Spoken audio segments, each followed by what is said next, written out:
Hey, welcome everyone into the Wells Tech Garage for this week's episode of CounterPoint.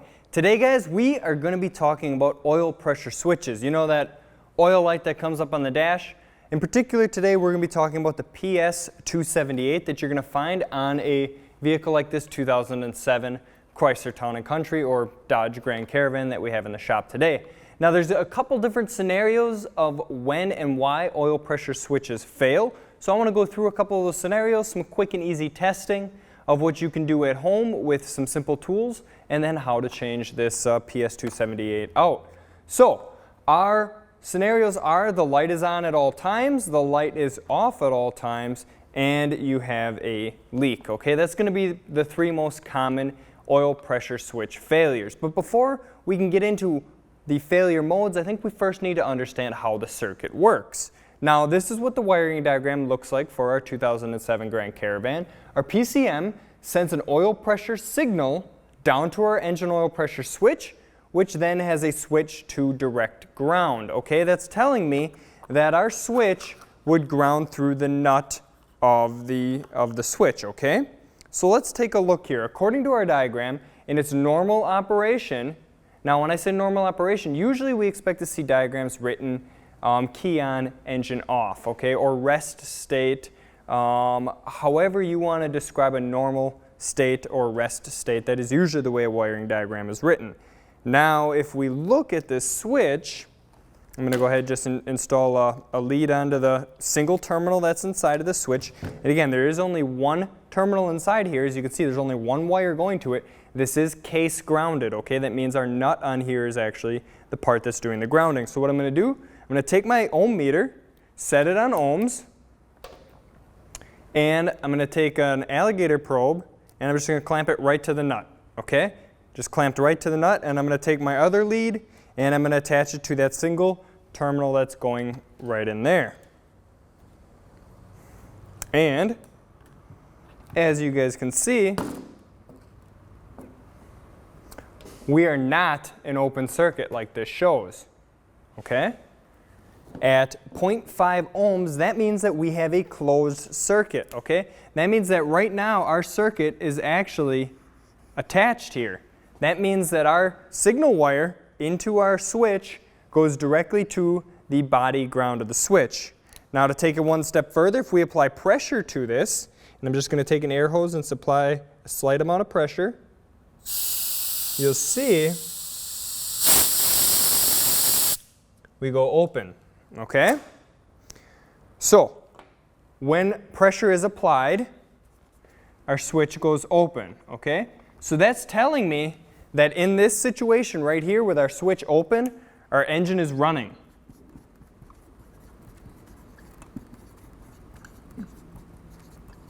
And that's assuming that the engine has oil pressure in order to run. But this would be engine normal, running, idling, driving down the road.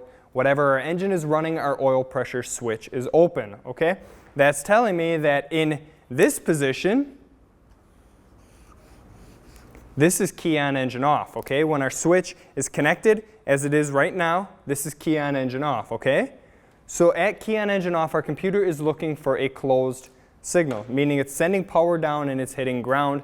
The computer says, okay, I found a path to ground. I must have a closed switch. That means that I do not have oil pressure at this time. We're going to illuminate the light. Okay? As soon as the engine starts up, the engine starts running, we get oil pressure. And again, this is all granted that our engine has oil pressure.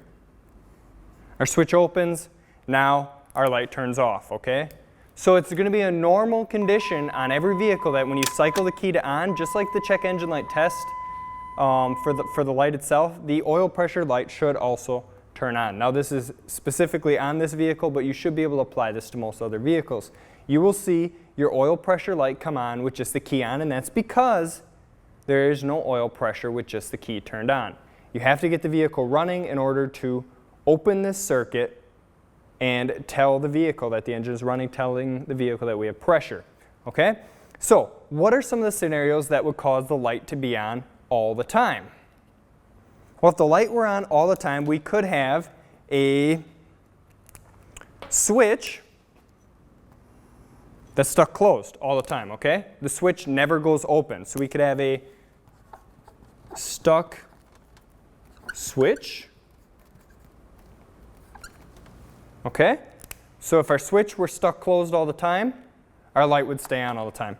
If we were to have a short to ground anywhere in this wiring, anywhere in here, we short that to ground, that's going to be the same thing as our switch being closed, right? So short to ground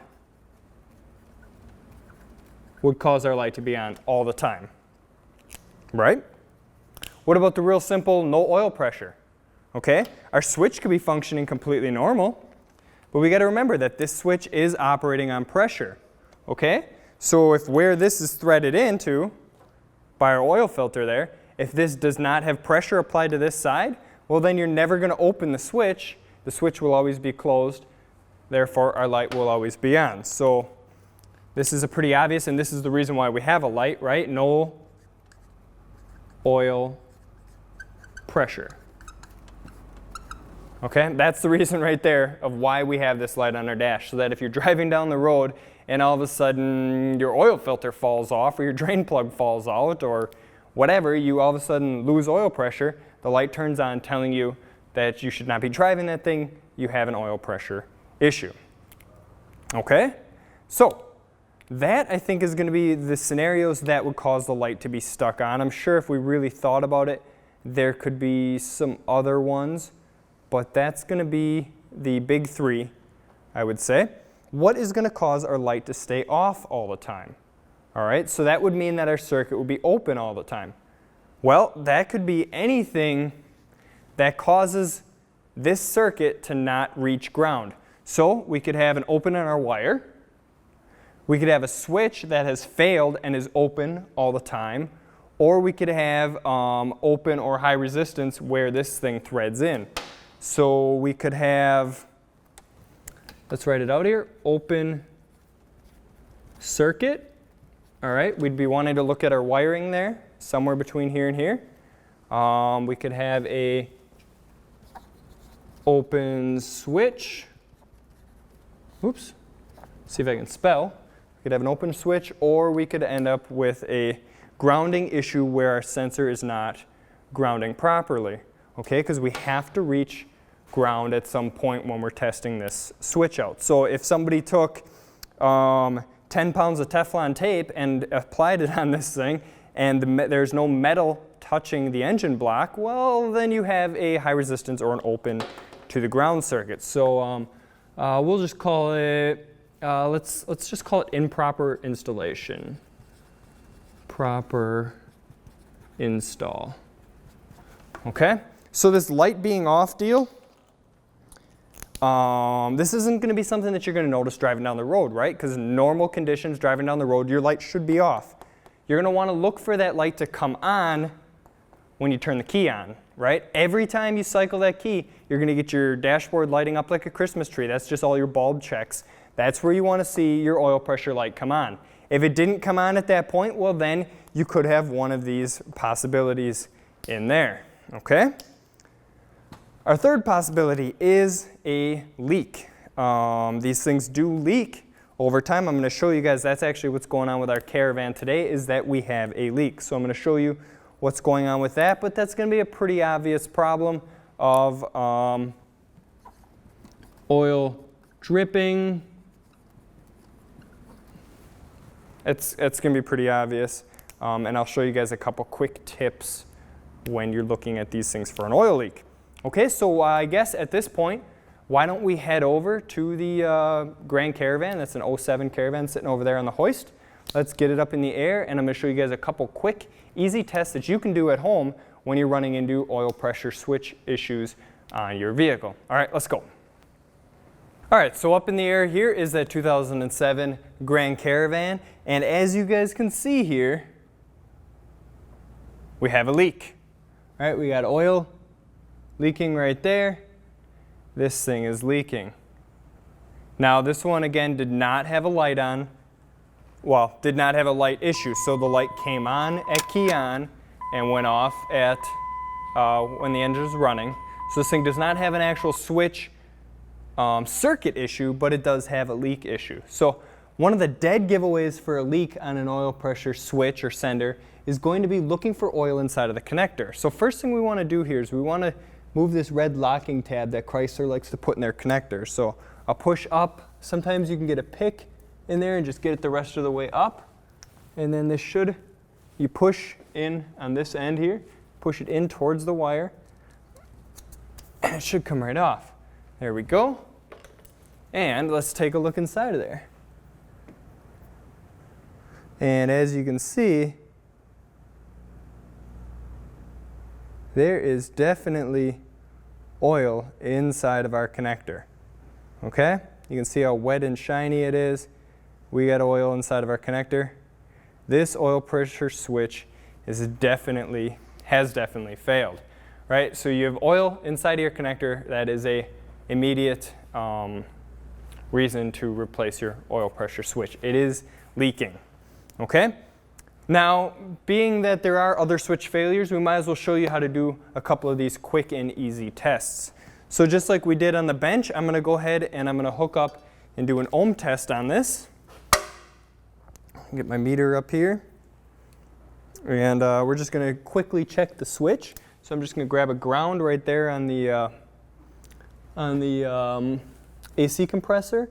And I'm going to get my probe hopefully up here on the wire. I can't see exactly what I'm doing here. There we go. And with the switch on ohms, we should see if I have a decent ground. Maybe. Well, we should end up seeing. I should have grabbed a battery ground, I guess. Oh, still not a good ground. Hey, there we go. There's a good ground. So we should see a closed circuit to ground, right? Our switch, without pressure applied to it, should be a closed circuit. Beautiful.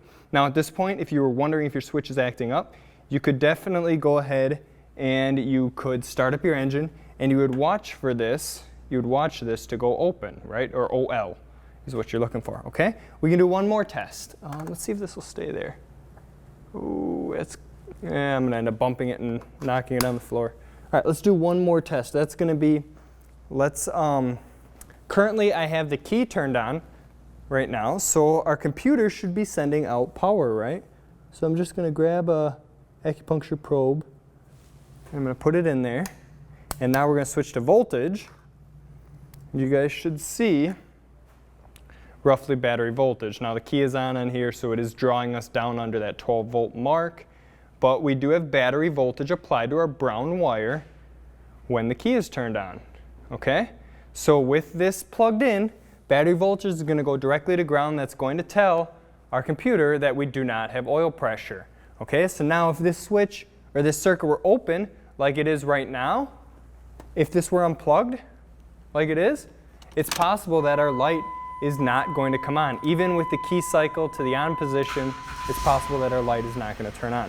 Also, there's one other thing I wanted to talk about, and that was another reason of why the light might not ever come on, and that could be because the driver inside of the PCM could be burnt out, okay? If you're not getting any voltage, like we are right now, if you're not getting this battery voltage at key on your brown wire, you could have a problem, again, either an open circuit inside of there or the PCM not sending that voltage down. Therefore, you would never complete the circuit and you would never turn the light on, okay? So, in a rest position, key on, engine off, anytime there's no oil pressure applied to this switch, it is going to be a closed circuit. It is a normally closed switch that opens under oil pressure, okay? So that's just something good to keep in mind while testing. Now, let's get to replacement of this oil pressure switch. I think that's enough on the diagnosis side of things. Again, these things aren't terribly complicated. It's just a matter of making sure we understand why we're doing what we're doing. First of all, we want to get our connector clean. So, brake clean or whatever you have sitting around, electrical contact cleaner works.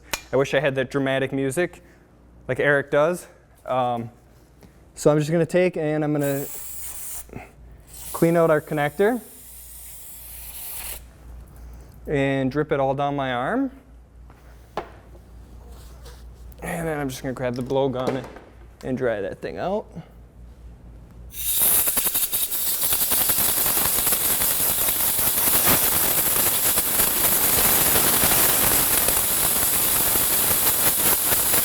All right. So as you can see, that's a lot nicer looking inside of there. Nice and clean now. That'll be a nice connection onto our new oil pressure switch. All right, now for installing our oil pressure switch, time to get out some special tools. Special tool number 1, the oil pressure switch socket, okay? These oil pressure switches are not a normal socket. As you guys can see, if you look at this, you can see, first of all, there's like ridges or valleys cut into the socket edges. Instead of being outwards, they're inwards, where you would normally get the flats. So these are a lot different, okay? And that's why you need this special oil socket, okay? There's gonna be guys out there who are gonna tell you you don't need it, and I would highly, highly, highly recommend using the oil pressure switch socket, okay? You can rent it from your auto parts store, you can buy it from your auto parts store, you can buy it as a kit with your oxygen sensor sockets. I have a kit at home that's got about 10 different specialty sensor sockets in it that this one is out of. Highly recommend it when installing sensors like this, because you get a nice, perfect fit inside of the socket, right? You gotta use the right tool for the job. New job, new tool, right? At least that's what I tell my wife at home, right? I got a new job coming in, I gotta get a new tool. So yeah, make sure you're using the right proper sockets. And you know, I never understood why an oil pressure socket needs a half-inch hole in it. I always run an adapter to the 3/8 wrench, because really these things should never be that tight. Speaking of being that tight, these are going to need to be torqued, okay? We have a torque wrench here. These are going to get torqued to 200 inch-pounds, okay? 200 inch-pounds, okay? This nut, or this sensor, this switch, is a, we'll call it a pipe thread. It is a thread on here that is getting bigger as it goes, okay? It's gonna keep getting tighter as you thread this thing in, all right? It's expanding out. So if you were to take this and you were to thread this all the way in and bury this nut down tight against your block, it's possible you could crack whatever you're threading into, the block, the front cover, the oil filter housing, whatever this is threading into. You do not need to bury this nut. The sealing point is across this pre-applied Teflon here, okay? This stuff is pre-applied. You don't need to put more on there. Remember, like we talked about, you need good contact between the metal surface and the sender, okay? You're gonna get that through here. You do not need to apply more. There's already some on here. We pre-apply it when we sell this part. Don't apply more, okay? 200 inch-pounds. If you bury this down to this nut right here, you will run into issues. You'll crack something. You'll wreck something, okay? It's not intended to be buried that far. And as you can see, if we zoom in, you'll see I can get a pick between here, right? We are not buried deep, okay? This is not buried all the way tight. Keep that in mind. 200 inch-pounds is the spec. Otherwise, you risk cracking something. This is just threading into aluminum. So you keep tightening this thing down until you wreck something, okay? Don't do it. Do not do it. All right, let's grab our socket and let's get this old one off.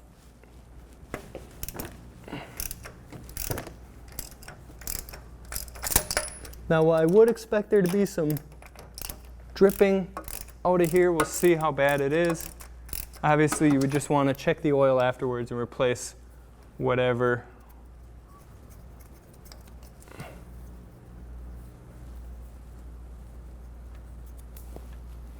All right, so there's a pretty significant drip. So I'm gonna leave it in there and we're gonna do the old swapperoo real quick. All right, I like to do left hand on the old one, right hand on the new one. Get it to where it's just rocking. I can rock it back and forth. I'm sorry this is really hard for you guys to see, but I can rock it back and forth, but it's still in there. And we're gonna just really quickly pull the old one, drop it on the floor, thread the new one in. All right, we maybe lost a couple of drops, a couple ounces of oil. I wouldn't even say half a quart came out of there. Now, if you were to leave this thing drip while you're looking for your new sender, well then, you're gonna lose a heck of a lot more oil than that. All right, now I'm gonna just take and start threading this in with my ratchet, and then as it gets tighter, we will bump over to our torque wrench. Maybe. Uh-oh.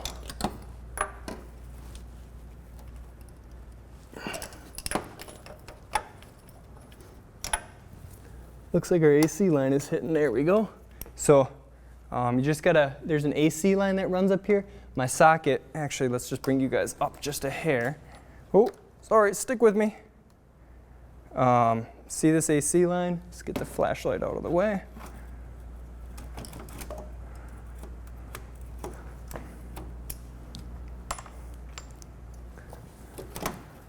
All right, oh man, this flashlight's just in the way. This AC line right here was hitting my socket, so just be careful. You want to make sure you got a good grip on there. And start threading this in.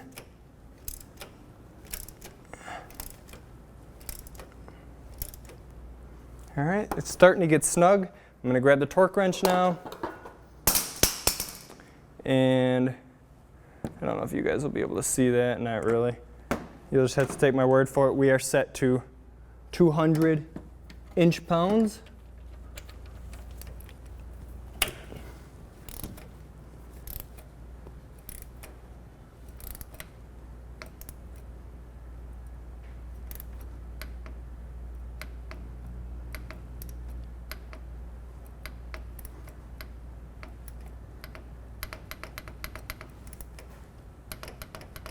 And there we go. We're just gonna keep threading it in just a little bit. Perfect.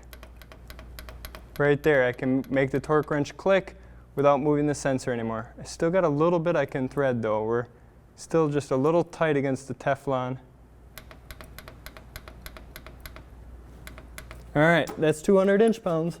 That is our spec. Let's try and get this off of here in one piece. Not gonna happen.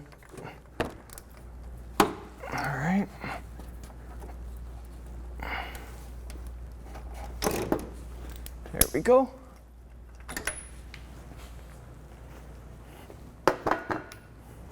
So our new sender is installed, and as you guys can see, we are not buried against the block. All right, we'll plug our connector in, make sure it's on there, and then we will push our tab up. Okay, you can see that our sensor or our connector is going the opposite side right now. It doesn't really make a difference how this connector is on there, as long as you have it, as long as you're able to push that clip closed.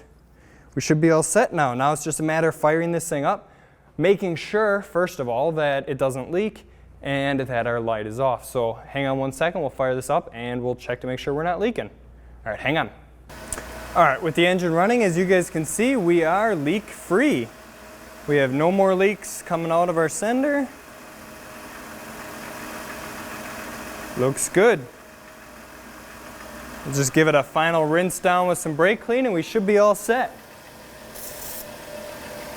Uh-oh, empty can.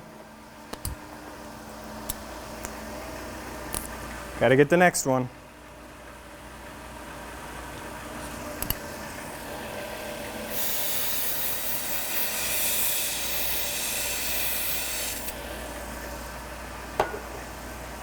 Alrighty, so a quick, easy install, nothing too serious. Again, all you really need is your oil pressure sender socket and a torque wrench to install this thing, a multimeter to help diagnose it, and it's really all you need. I wanted to just do one more thing here. I want to show you guys. Here's our old one. So nothing really pointing to what's really wrong with it. What happens is inside of here, these things start to leak between the switch body and the metal housing here. So That's what happens with them, and you can definitely tell this thing is not meant to be installed with anything other than a specialty socket. Not a bad install at all, and a pretty quick, easy diag, all depending on what's going on with it. Is the light on all the time? Is the light off all the time? Or are you leaking? That's really all there is to oil pressure switches, okay? Obviously, if you're having an oil pressure switch issue, remember that it's not always the switch that's causing the issue. Make sure your engine has mechanical oil pressure. Put a gauge on it, make sure that you actually have oil pressure. The switch's job is only to tell you if you have pressure or not, okay? The switches like to fail, they have issues, but always, check your mechanical oil pressure if needed. All right, so I think that's going to be about it for today. I hope you guys enjoyed the video. If you did, please like, share, subscribe to our YouTube channel. Check us out on Facebook, LinkedIn, Instagram, and Twitter to follow us out there for constant updates every week of what's going on out here. And all right, so I think that's about it. Thank you for watching, and happy wrenching, everyone. Thank you.